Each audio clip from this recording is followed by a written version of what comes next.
The restaurant was crowded that evening, with dim lighting and soft jazz filling the air, while the smell of garlic and grilled steak lingered. It was the ideal spot for a family meal, or the perfect setting for disaster.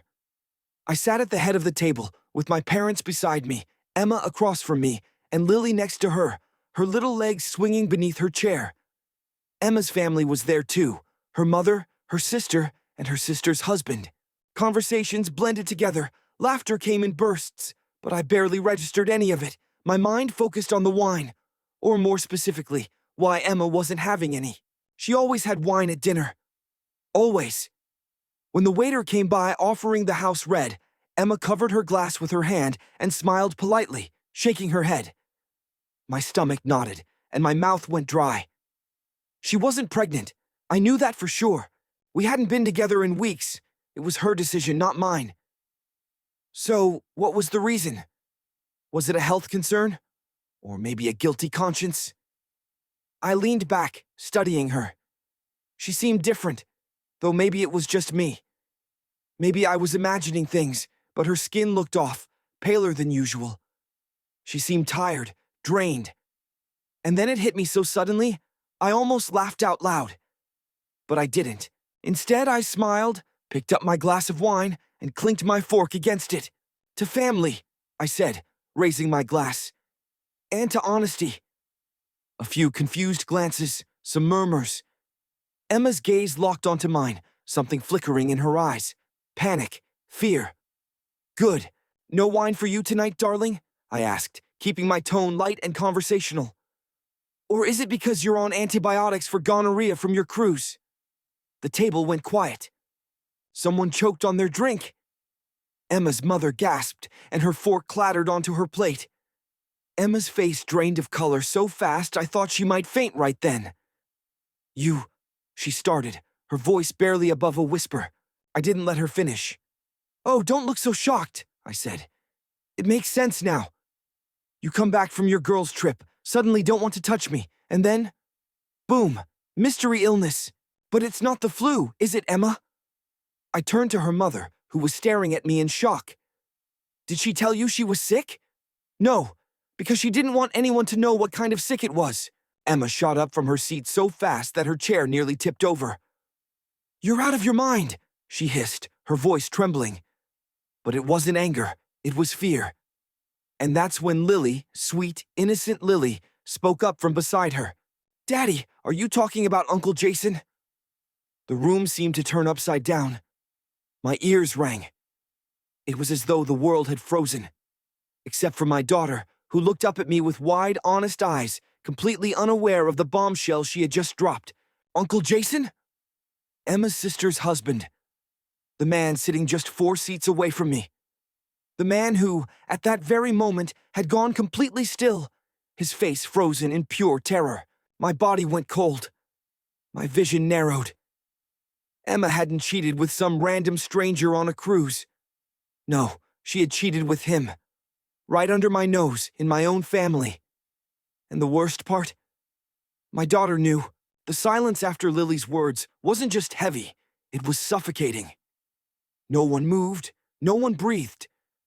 The soft jazz playing in the background felt like a cruel joke, a mocking soundtrack to the destruction of my marriage. Emma's face went from pale to an ashen gray. Jason, the man I had trusted, the man who had been in my home, didn't even try to act normal. His body stiffened, his eyes darting around like a trapped animal looking for a way out. His wife, Rebecca, stared at him, unblinking, as though she couldn't process what she had just heard. I turned to Lily, my beautiful, unaware daughter, still swinging her legs under the table. Lily, I said, keeping my voice steady. What do you mean, sweetheart? Emma moved so quickly I barely saw it. One moment she was still, the next she was grabbing Lily's arm.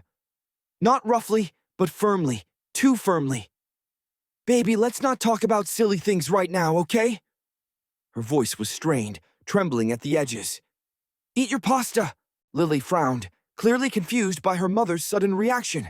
But Mommy, you said not to tell Daddy about Uncle Jason because it would make him sad.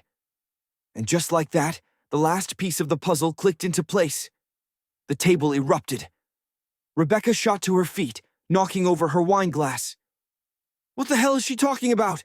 She demanded, her voice sharp with fury. Jason opened his mouth, but no words came out. His throat worked, his lips trembled, but there was nothing. Emma was already scrambling to control the damage.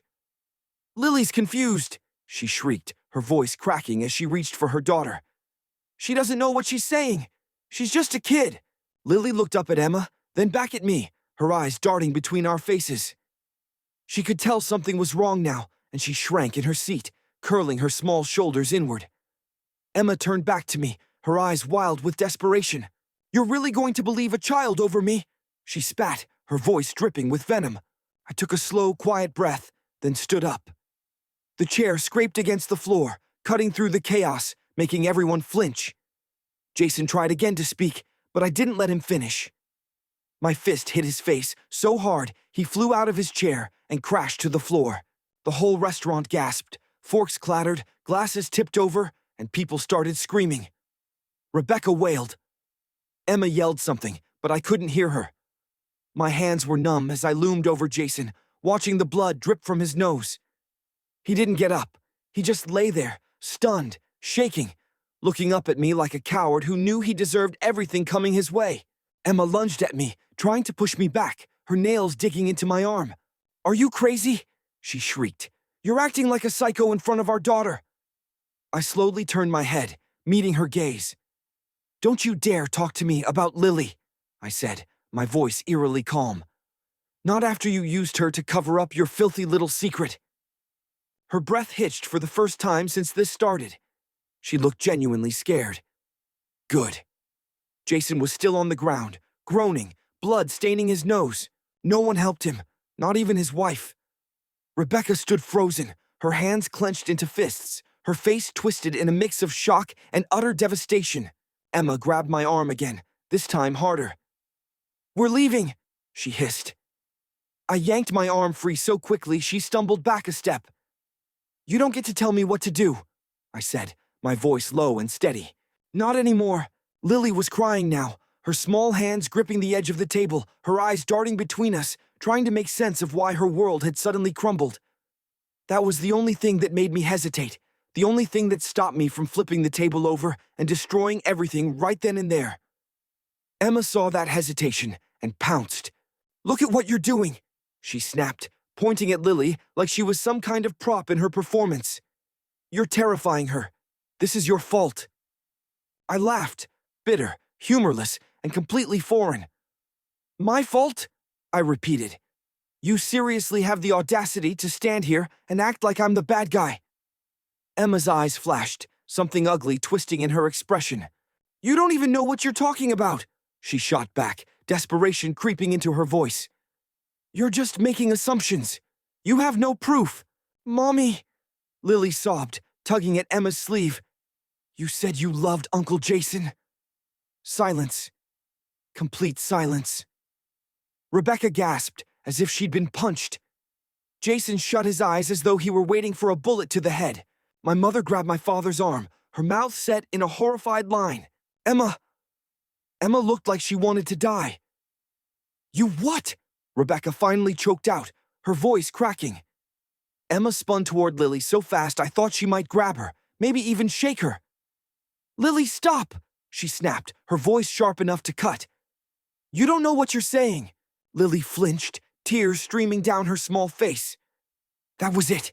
That was the moment I stepped in between them, my body a solid wall. Emma's hands balled into fists, but she didn't try to push past me. I looked down at my daughter, gently brushing a tear from her cheek. It's okay, baby, I murmured, my voice soft. You didn't do anything wrong. Then I lifted my head and looked Emma straight in the eyes. But she did. Emma's chest rose and fell in ragged, panicked breaths. This isn't... Shut up! Rebecca cut in, her voice shaking with barely contained rage. Just shut the hell up! Jason had finally gotten off the floor, but he wasn't saying a word. He knew there was no saving this. He knew it was over. I turned to him, feeling nothing but disgust. How long? I swallowed. How long? His lips parted, but Emma beat him to it. 3 years, she blurted out. The entire restaurant seemed to sway. 3 years. My world blurred. My heart hammered against my ribs so hard I thought something might crack. I didn't realize my fists were clenched until I felt my nails digging into my palm. 3 damn years. I had been sleeping next to her, trusting her, loving her, building a life with her, and all that time she had been lying. Something inside me snapped. Without a word, I turned, scooped Lily into my arms, and walked out of the restaurant. Emma screamed my name, but I didn't stop. I didn't even look back. Emma was still shouting as I stepped into the cold night air, Lily clinging to my neck, her tiny fingers trembling. The moment the door slammed shut behind us, her cries quieted into soft sobs against my shoulder. I had to stay composed for her. I carried her to the car, my body moving on autopilot as my mind tried to process what had just happened. 3 years, 3 years. Every kiss. Every I love you. Every time she had laid beside me at night, smiling in my face. All of it had been a lie. I strapped Lily into her seat, brushing damp curls from her eyes. She sniffled, looking up at me with an expression that shattered the rest of my heart. "Daddy, are you mad at me?" I cupped her face gently, shaking my head. "No, sweetheart, never." My throat was tight. "You did nothing wrong." She hesitated. "Mommy said it was a secret." Of course she did. I forced a smile, though my hands were trembling. "Sometimes grown-ups keep secrets they shouldn't," I said carefully. "But you don't have to worry about that, okay?" She nodded slowly, but I could tell she wasn't fully convinced. I kissed her forehead, shut the door, and leaned against the car for a moment, pressing my fists to my temples. My entire body felt like a live wire, buzzing with rage so intense I thought I might explode. Then the restaurant doors flew open, and there she was. Emma. Her heels clicked furiously as she stormed toward me, her face flushed, eyes wild with a mix of rage and desperation. "You don't get to just walk away from me," she hissed, jabbing a manicured finger toward my chest. "You just humiliated me in front of my entire family. Do you even realize what you've done?" Emma demanded. I let out a slow, controlled exhale. "What I did?" I repeated, tilting my head. "Are you seriously asking me that right now?" "You acted like a lunatic," she spat. "You hit Jason. You screamed in public." I cut her off, my voice cold as ice. "You cheated on me for 3 years, with your sister's husband." Her face flinched for the first time since this nightmare began. She didn't have a quick excuse or fake tears, no manipulations, just a flicker of actual shame. But it didn't last long. Her expression quickly twisted into something ugly. "Oh, don't act like you're some perfect husband," she snapped. "You were boring. You stopped trying. You put all your time into work and barely looked at me anymore." I stared at her in disbelief, not because of what she said, because I had expected excuses, but because she actually thought that was a valid reason. I took a slow step closer, lowering my voice so only she could hear. "You mean to tell me, instead of talking to me like an adult, instead of working on our marriage, you spread your legs for Jason?" Her nostrils flared. "Don't you dare talk to me like that!" I laughed, sharp and humorless. "Why? Because you don't like how it sounds. Does it make you feel cheap? Dirty?" I leaned in just enough that she had to look up at me. "Good. You should." She slapped me hard. My head snapped to the side, pain blooming across my cheek, but I barely felt it. I just smiled, slowly, cruelly, a satisfied grin. "That's the best you've got?" I murmured. Pathetic. Her eyes widened, breath hitching. She knew I was done. She opened her mouth to speak, maybe to beg, maybe to curse me out again. But before she could get a word out, a new voice sliced through the night. "Emma." We both turned. Rebecca stood in the parking lot, fists clenched, her face streaked with tears. And behind her was Jason, his nose still bloody, looking terrified. I smiled wider. I knew right then that this wasn't over, not by a long shot. Rebecca walked toward us, slow and deliberate, her face twisted with pure, unfiltered hatred. She wasn't crying anymore. The tears had dried up. What stood in front of me now wasn't a devastated wife. It was a woman ready to destroy everything in her path. Emma stiffened beside me. "Rebecca!" I started, but Emma snapped her mouth shut before I could finish. Rebecca didn't even look at Emma. Her eyes were locked on Jason, who was still hovering near the restaurant doors, like he wasn't sure whether to run or face his punishment. 3 years, Rebecca said, her voice eerily calm. 3 years, you son of a... Jason swallowed. Beck, Who started it? Rebecca demanded, stepping closer. Who made the first move? Jason looked at Emma. Rebecca saw it, and that was all she needed. She lunged. Jason barely had time to raise his arms before Rebecca's hand cracked across his face so hard it echoed in the parking lot. His head snapped sideways, blood from his already broken nose splattering onto his shirt. He stumbled back, blinking in shock, but Rebecca wasn't finished. She grabbed his shirt, yanking him forward. You think you're a man? She spat, her voice shaking. Sneaking around like a rat behind my back, sleeping with my sister, around our kids. Rebecca, stop, Jason pleaded. She shoved him so hard that he lost his balance and crashed to the pavement. Rebecca, stop it. This is crazy, Emma screamed. Rebecca spun so quickly that Emma instinctively took a step back. Crazy! Crazy! Rebecca let out a bitter, sharp laugh. Oh, I'm just getting started. Emma tried to put on her usual, calm down, let's be reasonable face, but it wasn't working. Her hands were shaking. Listen, I know this is bad, but we can talk about this. We don't have to talk? Rebecca's voice was a razor blade. Oh, now you want to talk. Did you talk to me before you started screwing my husband? Did you talk to me before you made my daughter part of your filthy little secret? Emma's face twitched. It's not like that. Rebecca laughed again, a sharp, humorless bark. Not like that? Then what the hell is it like, Emma? Explain it to me. She spread her arms wide, daring her to answer. Tell me how you looked me in the eye at every holiday, every birthday, every Sunday brunch, while you were screwing my husband behind my back. Emma's breathing became ragged. Her eyes flickered between me and Rebecca, like she was realizing for the first time there was no way out. No manipulating, no gaslighting.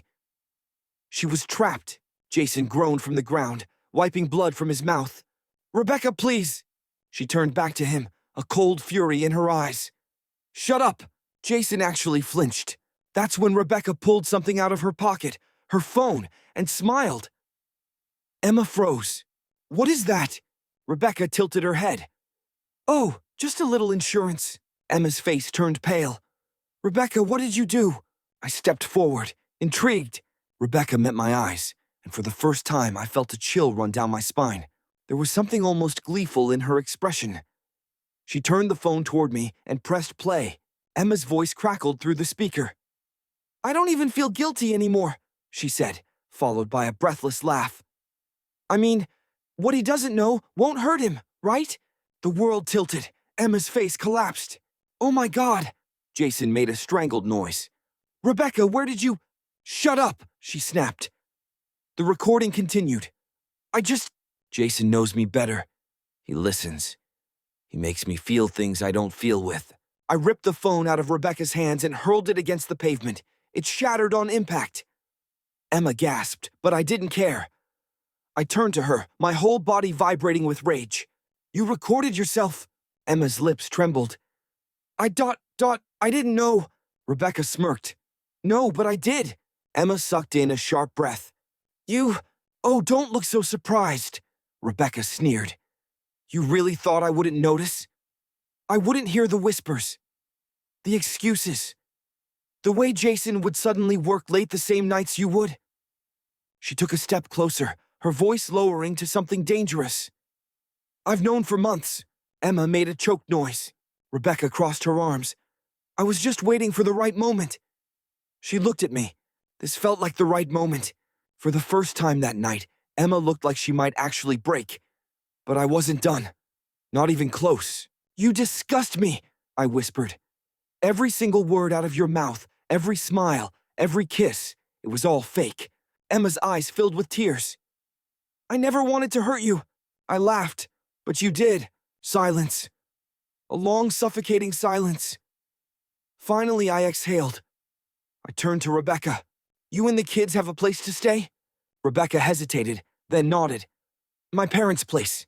I nodded. Good. Then I opened the car door, climbed in, and shut it. Emma rushed forward, slamming her hands against the window. "We need to talk." I looked at her and slowly, deliberately, locked the doors. Emma's face twisted. "Don't do this." I turned the key. The engine roared to life. Emma pounded the glass. "You can't just leave me." I met her eyes one last time, then pulled out of the parking lot, leaving her standing there. The road stretched ahead, dark and endless. The streetlights cast long shadows as I drove. My hands were gripping the wheel so tight my knuckles ached, but I couldn't loosen them. Not yet. Not while my mind kept replaying every moment of the past hour, like a nightmare I couldn't turn off. In the back seat, Lily had finally stopped crying. She was quiet now, curled up against her stuffed bunny, her little chest rising and falling unevenly. Every so often, I'd glance at her in the rearview mirror. My heart shattered a little more each time. My heart tightened at the sight of Lily's tiny fingers gripping the fabric of her blanket as if it was the only thing holding her together. I had to remain strong for her, but Jesus Christ, I felt like I was coming apart at the seams. 3 years. 3 years of lies. 3 years of her crawling into my bed after being with him. 3 years of her looking me in the eye, smiling, laughing, telling me she loved me, all while secretly sleeping with Jason. I slammed on the brakes at a red light, my pulse pounding in my skull.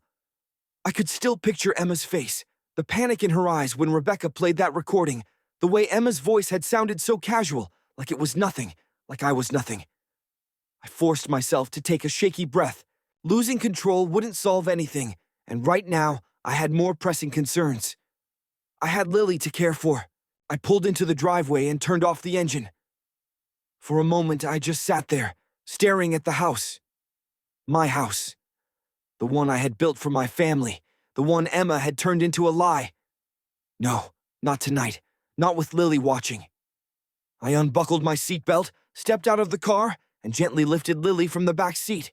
She stirred, mumbling sleepily against my shoulder as I carried her inside. The house felt wrong. It smelled like Emma's perfume, like the home I thought I had. I walked straight past our bedroom without even glancing at it. Instead, I carried Lily to her room and tucked her into bed with careful hands. She blinked up at me, her eyes heavy with exhaustion, but still filled with worry. "Are you mad at Mommy?" she whispered. I swallowed the lump in my throat. "Just go to sleep, baby." She hesitated, then nodded and curled up beneath her blanket. "Love you, Daddy." "I love you too." I kissed her forehead. When I left her room, I finally let out the breath I had been holding, and then I felt it. A shift in the air. A presence. I turned. Emma stood in the hallway, my blood running cold. She had changed out of her dress and into sweatpants and one of my old t-shirts, like she thought slipping back into the role of the devoted wife would fix everything. It wouldn't. She had no idea that I was already past the point of no return. She took a step forward. "Can we talk?" I stared at her, the woman I had once loved, the woman who had ruined me. And then I turned around and walked away. Emma's voice cracked. "You can't ignore me forever." I didn't answer. Soon, she would learn she didn't have forever. Emma didn't like being ignored. She followed me down the hallway, her bare feet padding against the floor. Her voice rose with each step. "So that's it? You're just going to shut me out after everything we've been through?" I let out a slow, measured breath and kept walking. "I made a mistake, okay?" Her voice cracked, but I couldn't tell if it was real or just another act. "I know I messed up, but you can't just throw away 10 years of marriage over this." I reached the living room, grabbed the nearest blanket, and tossed it onto the couch. Emma's face twisted. "Seriously?" I turned to her for the first time since we entered. "You're sleeping here tonight." Her eyes flashed with panic. "You can't be serious." "You don't get to tell me what I can and can't do," I said, my voice dangerously calm. She flinched but quickly recovered. "You're being dramatic." That made me laugh, a slow, humorless chuckle. "Dramatic?" I took a step forward, and for the first time that night, she was the one backing away. "You cheated on me for 3 years, Emma, with Jason, my brother-in-law, and now, after you've been caught, you want to act like I'm overreacting?" Her nostrils flared. "It wasn't just me." I tilted my head. "Oh, so now you're blaming him?" She threw up her hands. "Yes, it wasn't like I planned this, okay? One night, it just happened. And then, I don't know. I felt alive again. He made me feel like I was wanted. Like I was more than just a wife and a mom. My jaw tightened. So that justifies it? Tears welled up in her eyes. I'm trying here, okay? I love you. Something inside me snapped. No, you don't, I said coldly. You love what I gave you. You love the stability, the security, the fact that I took care of you. You love that I was too trusting, too blind to see what was right in front of me. But me? I shook my head. You don't love me. Emma let out a choked sob. I don't want to lose you. I stared at her for a long, heavy moment, then nodded. You already did. Her breath hitched. I turned away, heading for the bedroom. Wait, she cried, grabbing my arm. Please, just... I yanked my arm free. Go to sleep, Emma. She froze. I stepped into the bedroom and shut the door behind me. She didn't follow me this time. Good. The bedroom was suffocating. The sheets smelled like her, like the woman who had just stood in front of me with tears in her eyes, begging me to fix the mess she created. I couldn't do it. I couldn't sleep in that bed. Not when I knew that for the past 3 years, she had lain there with me while thinking about him. I turned around, walked back out, and grabbed my keys from the counter. Emma was still sitting on the couch in the living room, her arms wrapped around herself like she was the victim in all of this. Her head snapped up when she saw me. Where are you going? I didn't answer. Don't you dare leave, she said, her voice rising. We need to talk. I walked to the door. God damn it, talk to me. I paused with my hand on the doorknob. Then slowly, I turned my head to look at her. You want to talk? I asked, my voice eerily calm. Too calm. Fine, let's talk. Let's talk about how you let our daughter be part of your disgusting secret. Let's talk about how you paraded around at every family event like nothing was happening. Let's talk about how you humiliated me in front of everyone. Emma's face crumpled. I didn't let her finish. You don't get to cry, Emma. You don't get to be the one who's hurt. Her lips trembled. I never wanted to hurt you. I laughed, sharp and bitter. And yet here we are. She opened her mouth, but I didn't want to hear it. I walked out the door and slammed it behind me. The cold air hit me like a slap, but I welcomed it. I needed it. I needed to feel something other than the suffocating rage boiling in my chest. I got into the car, gripping the steering wheel, forcing my breathing to slow. I could fix this. Not the marriage, not her, but my life. My future. Because for the first time in 3 years, I finally saw things clearly. This wasn't a setback. It was an escape. And I was never looking back.